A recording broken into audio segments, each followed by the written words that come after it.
हे स्वामिनाथ करुणाकर दीनबन्धो श्रीपार्वतीश मुखपङ्कजपद्मबन्धो श्रीशादिदेव गणपूजितपादपद्मं वल्लीसनाथ मम देहि करावलम्बम्।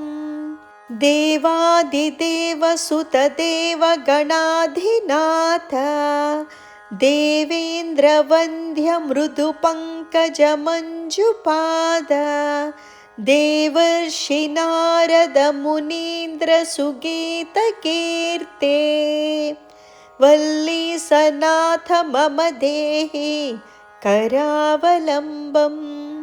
नित्यान्नदाननिरताखिलरोगहारिन् भाग्यप्रधान परिपूरितभक्तकामां श्रुत्यागमा प्रणववाच्य निजस्वरूपां वल्लीसनाथ मम देहि करावलम्बम्। क्रौञ्चासुरेन्द्रपरिखण्डनशक्तिशूला पाशादिशस्त्रपरिमण्डितदिव्यपाणे श्रीकुण्डलीशधृततुण्डशिखीन्द्रवाह वल्लीसनाथ मम देहि करावलम्बम्। देवादिदेव रथमण्डलमध्यवेद्यां देवेन्द्रपीठनगरं दृढचापहस्तं शूरं निहत्य सुरकोटिभिरीड्यमानां वल्लीसनाथ मम देहि करावलम्बम्। हीरादिरत्नमणियुक्तकिरीटहारा केयूरकुण्डललसत्कवचाभिरामा हे वीरतारकजयामरबृन्दवन्द्यां वल्लीसनाथ मम देहि करावलम्बम्।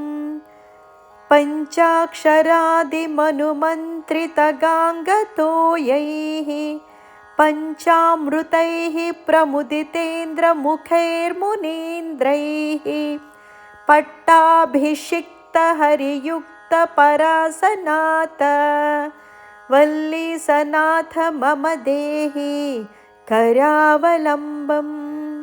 श्रीकार्तिकेय करुणामृतपूर्णदृष्ट्या कामादिरोगकलुषीकृतदुष्टचित्तं सिक्त्वा तु मामवकलाधरकान्तिकान्त्या वल्लीसनाथ मम देहि करावलम्बम्।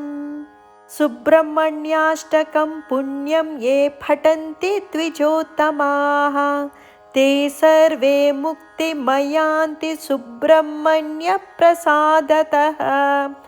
सुब्रह्मण्याष्टकमिदं प्रातरुत्थाय यः पठेत् कोटिजन्मकृतं पापं तत्क्षणादेव नश्यति इति श्री आदिशङ्कराचार्य विरचित सुब्रह्मण्याष्टकं सम्पूर्णम्।